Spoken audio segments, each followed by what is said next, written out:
खबर यूपी के गाजीपुर से है, जहां जखनिया ग्राम सचिवालय एवं ग्राम सचिवालय अलीपुर मदरा सहित माता तेतरा देवी का भव्य एवं दिव्य प्रतिमा का उद्घाटन जम्मू कश्मीर के उपराज्यपाल मनोज सिन्हा के कर कमलों द्वारा संपन्न हुआ। जखनिया कार्यक्रम में आगमन पर ग्रामवासियों ने उनका स्वागत पुष्प वर्षा करके किया। जनपद के सभी व्यापारियों की तरफ से भाजपा व्यापार प्रकोष्ठ जिला अध्यक्ष प्रमोद वर्मा ने एलजी मनोज सिन्हा को भगवान शंकर की नटराज मूर्ति सप्रेम भेंट किया। कार्यक्रम को संबोधित करते हुए मुख्य अतिथि एलजी मनोज सिन्हा ने कहा कि आज का भारत प्रधानमंत्री नरेंद्र मोदी के नेतृत्व में बदलता भारत है, संवरता भारत है। उन्होंने कहा कि 2014 से ही देश में बहुत ही परिवर्तन हुआ है। पीएम मोदी के नेतृत्व में कश्मीर में बहुत बड़ा बदलाव हुआ है। कश्मीर जिसके लिए पहले जाना जाता था, अब पुनः वही रौनक लौट आई है। अब लोग शान से लाल चौक पर तिरंगा भी फहराते हैं और झेलम नदी के किनारे बने रिवर फ्रंट पार्क में बैठकर आइसक्रीम भी खाते हैं। उन्होंने भावुक होकर कहा, हम भले जम्मू कश्मीर में रहते हैं, लेकिन हमारा दिल हमेशा गाजीपुर के लोगों के लिए धड़कता रहता है।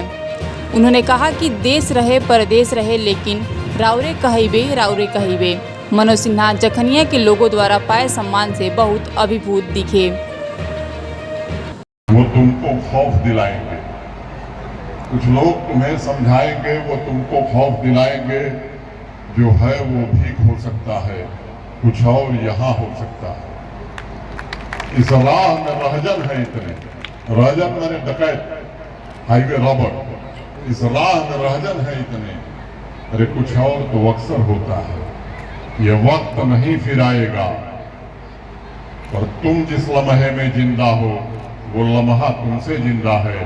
तुम अपनी करनी कर गुजरो, जो होगा देखा जाएगा, जो होगा देखा जाएगा। बहुत बहुत धन्यवाद। जय हिंद, जय भारत।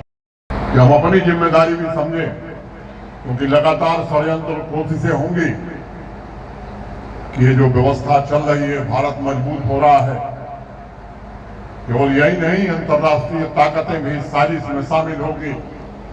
भारत की प्रगति जो बढ़ हो रही है तेजी से, इसे कैसे रोका जाए।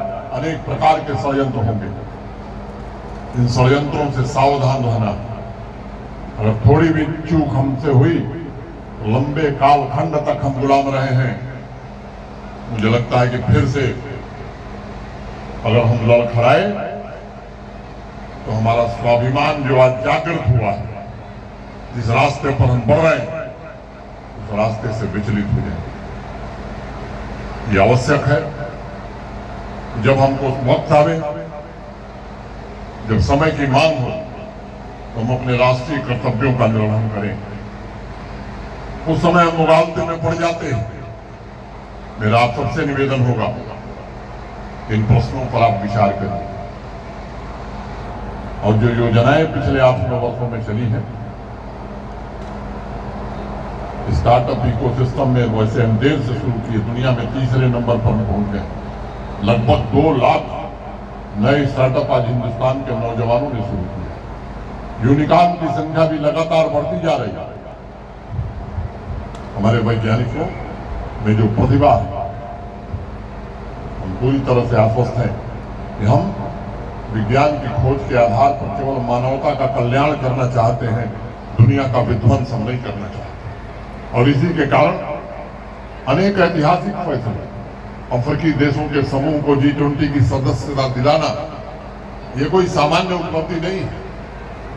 पर्यावरण को कैसे बचाया जाए, इक्वालिटी कैसे बचे दुनिया की, इस पर सहमति बनाना। और अब तो रूस और यूक्रेन के युद्ध का भी रास्ता कोई बना सकता है, तो वो भारत और भारत के प्रधानमंत्री बना सकते हैं, ऐसी दुनिया मानने लगी। सचिवालय मैं भी देखा, आप लोगों ने भी देखा है। ये सच है कि बहुत अच्छे ढंग से बना है, लेकिन ये सोचिए, क्या 15 साल पहले ऐसा सचिवालय बनाना संभव था? क्या 10 साल पहले हम ऐसा सोच सकते थे कि गांव का सचिवालय ऐसा हो सकता है? जब व्यवस्थाएं बदलती हैं, शासन की नीतियां बदलती हैं, तब विकास के काम अच्छे ढंग से होते हैं। लेकिन शासन की नीतियां जितनी अच्छी हो जाए, व्यक्ति अगर नहीं करना चाहता है तो भी नहीं होगा।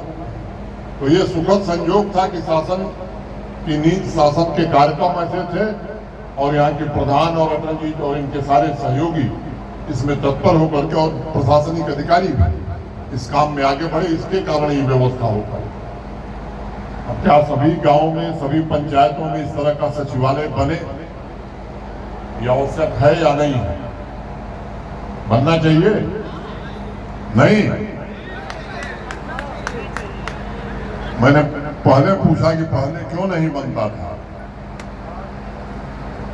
तो जो सचिवालय बना रहा है, जिस व्यवस्था के अंतर्गत ये सचिवालय बन रहे हैं, उस व्यवस्था को कायम रखने में हम क्या कर सकते हैं, इसका भी मूल्यांकन और इसको भी सोचने की जरूरत है।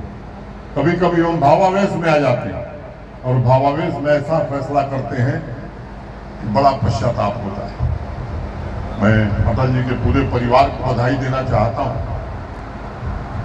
अपनी माता जी की मूर्ति लगाकर इन्होंने एक व्यवस्था स्थापित की है कि सदैव माता जी का आशीर्वाद। आज पूरी दुनिया को यह विश्वास हो गया है, इस देश को संकट से उबारने की क्षमता भारत के अलावा किसी दुनिया के दूसरे देश में नहीं है। और जो G20 का मूल मंत्र रहा वसुधैव कुटुंबकम, ये हमारी सनातन परंपरा का हिस्सा रहा है। इस देश के लंबे समय तक हम गुलाम थे, उस देश को पीछे छोड़कर दुनिया की 5वीं बड़ी अर्थव्यवस्था हम बन गए। कहने में मुझे 1 सेकंड लगा है, लेकिन यहां तक पहुंचने में जो परिश्रम देश ने किया है, देश की सरकार ने किया है, हिंदुस्तान के 140 करोड़ लोगों ने किया है, मैं समझता हूं निश्चित रूप से हम सबके लिए प्रेरणादायी है। और अभी जो लक्ष्य रखा है देश ने कि जब आजादी का शताब्दी वर्ष हम मनाएंगे तो एक विकसित भारत के रूप में पूरा देश का नागरिक देखना चाहता है, ऐसा प्रधानमंत्री जी का संकल्प है। मुझे लगता है केवल सरकार के भरोसे ये संकल्प हम हासिल नहीं कर सकते। हमारा अपना कर्तव्य क्या है? भारत के संविधान ने हमें अधिकार तो दिए हैं, लेकिन अधिकारों के साथ कर्तव्यों की ओर भी बराबर हमारा संविधान हमें सचेत करता है, सचेत करता है। यहाँ अनेक विद्वजन बैठे हैं, प्रबुद्ध लोग बैठे हैं, चुने हुए जनप्रतिनिधि बैठे हैं। मैं आपसे विनम्रतापूर्वक निवेदन करना चाहता हूँ, राजनीतिक प्रतिबद्धता किसी की कोई हो सकती है, लेकिन मुझे लगता है कि देश रहेगा, देश आगे बढ़ेगा, तभी हम सभी आगे बढ़ सकते हैं। और इसलिए इस सवाल पर अपनी प्रतिबद्धताओं को छोड़ करके आज सबको संकल्प लेना चाहिए, जो लक्ष्य है उसे हम जरूर प्राप्त करें। यहाँ कुछ बदला है पिछले कुछ वर्ष। मैं बार बार एक बात दोहराता हूँ, हिंदुस्तान की केवल राजनीतिक शब्दावली नहीं बदली है, बल्कि भारत की कार्य संस्कृति भी बदली है। एक बड़ा समूह था जो अपने अधिकारों से वंचित था। हम सोच नहीं सकते थे 3 करोड़ से ज्यादा गरीबों को घर मिल जाएगा, 13 करोड़ से ज्यादा लोगों को शौचालय मिल जाएगा, 48 करोड़ से ज्यादा लोगों के बैंक खाते खुल जाएंगे, 12 करोड़ किसानों को हर साल किसान सम्मान निधि के अंतर्गत 6,000 रुपए की आर्थिक सहायता मिल जाएगी। और अगर खेती के बजट को आप देखेंगे तो पिछले 7-8 वर्षों में 6 गुना वृद्धि हुई। 1 लाख करोड़ रुपए का एग्रीकल्चर इंफ्रास्ट्रक्चर फंड जो भारत सरकार ने बनाया है, मैं समझता हूं 29 करोड़ से ज्यादा लोग गरीबी रेखा के बाहर निकलने में समर्थ हो सके। जब कोविड की चुनौती आई थी, पूरी दुनिया के सामने लगता था कौन बचेगा कौन नहीं बचेगा, इस पर संदेह हो गया। देश के वैज्ञानिकों ने अल्प समय में केवल कोविड वैक्सीन नहीं निकाली, बल्कि 200 करोड़ से ज्यादा लोगों को हिंदुस्तान में वैक्सीन लगी और 114 दुनिया के 114 से ज्यादा देशों को भारत ने वैक्सीन देने में मदद की। भारत का पासपोर्ट जिनके पास है, दुनिया के दूसरे देशों में अगर आप गए होंगे, आप निश्चित रूप से गर्व की अनुभूति कर रहे होंगे भारत के पासपोर्ट की कीमत कितनी बढ़ी है। आज चंद्रमा हमारी पहुंच में है। ये सच है कि हम चौथे देश हैं जो चंद्रमा पर पहुंचे हैं, लेकिन ये भी सच है कि साउथ पोल पर पहुंचने वाला पहला देश है भारत, जो पूरी दुनिया के सामने एक नए प्रकार का विश्वास पैदा किया। आज हमारे वैज्ञानिक सूरज पर भी शोध करने की कोशिश कर रहे हैं। बड़ी संख्या में लोगों को मुफ्त में राशन दिया जा रहा है, ये किसानों की मेहनत के कारण है। मैं आप सबसे निवेदन करना चाहता हूं,